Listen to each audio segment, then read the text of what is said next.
सोचिए, एक सस्ता सा सौदा आपकी जिंदगी का सबसे महंगा और सबसे डरावना सौदा बन जाए तो।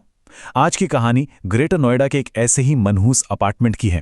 ये एक सच्ची घटना है जहां 3 दोस्त रहने गए थे और उनके साथ जो हुआ वो रोंगटे खड़े कर देगा। चलिए कहानी को ना एकदम बीच से शुरू करते हैं।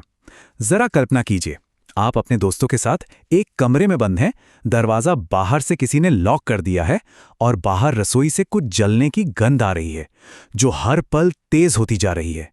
एक दहशत का माहौल है और बाहर निकलने का कोई रास्ता नहीं दिख रहा।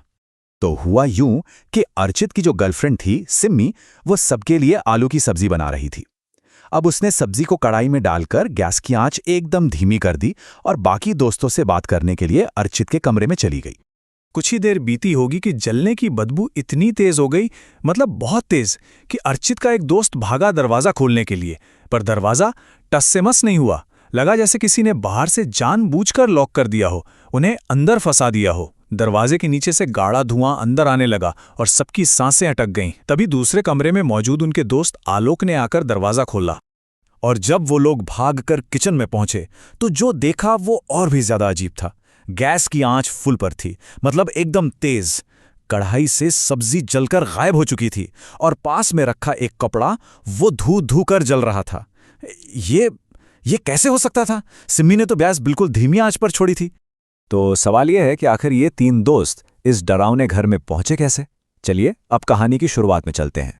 तो ये कहानी है 3 दोस्तों की, अर्चित, रमन और आलोक। तीनों कॉलेज के जिगरी दोस्त थे।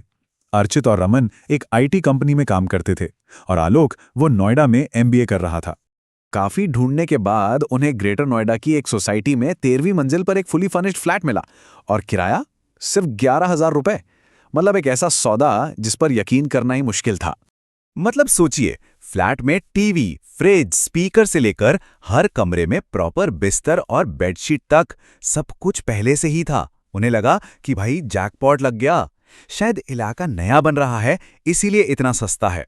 और बस वो लोग खुशी खुशी वहां शिफ्ट हो गए।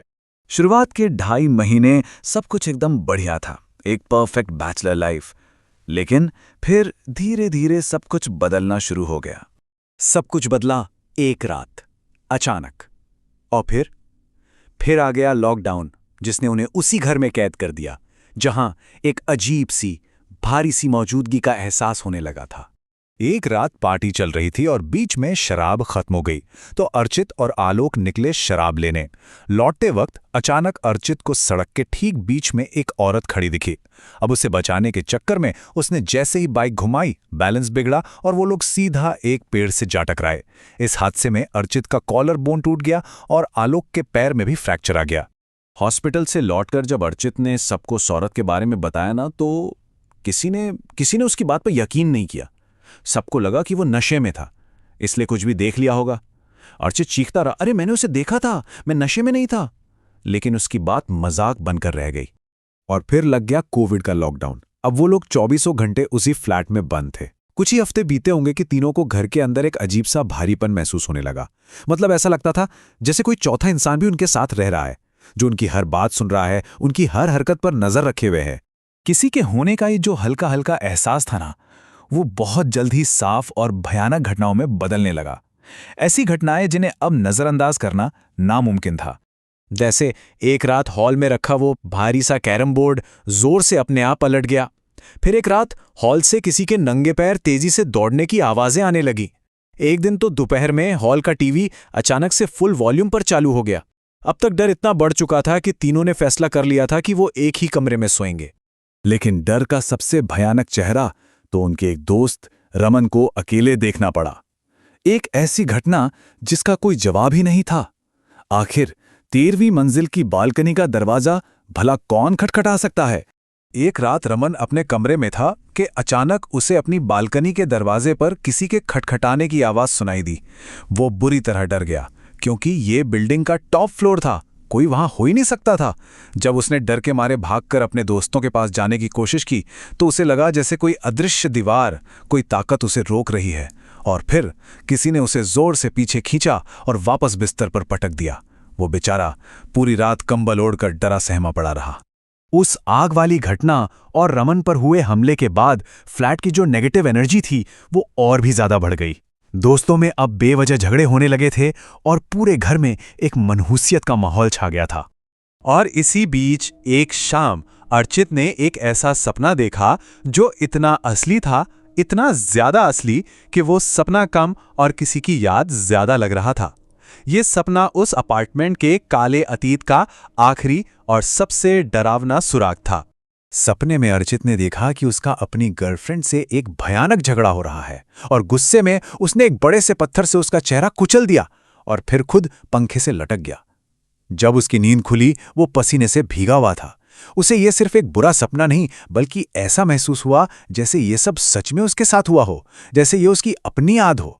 आखिरकार तंग आकर उन लोगों ने वो फ्लैट खाली कर दिया। कुछ हफ्तों बाद जब वो उसी सोसाइटी में अपने किसी दोस्त से मिलने आए तो उन्होंने हिम्मत जुटाई और बिल्डिंग के सिक्योरिटी गार्ड से पूछा।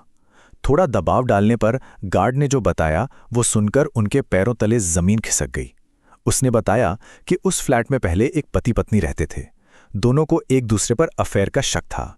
एक रात उनकी लड़ाई इतनी बढ़ गई कि पति ने सिलबट्टे के पत्थर से हॉल में अपनी पत्नी का खून कर दिया और फिर मास्टर बेडरूम में जाकर पंखे से लटक गया।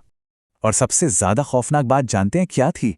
उस घटना के बाद मकान मालकिन, जो कि उस आदमी की बहन थी, उसने फ्लैट को बिना कुछ बदले मतलब जैसा का तैसा ही किराए पर चढ़ा दिया था। इसका मतलब ये था कि वो लोग उसी फर्नीचर, उन्हीं बिस्तरों और उन्हीं बेडशीट्स का इस्तेमाल कर रहे थे जो उस भयानक रात की गवाह थीं।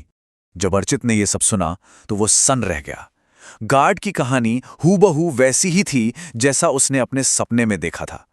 एक एक डिटेल मैच हो रही थी और ये बात एक ही सवाल खड़ा करती है, क्या अर्चित का वो सपना वाकई सिर्फ एक सपना था या कुछ और?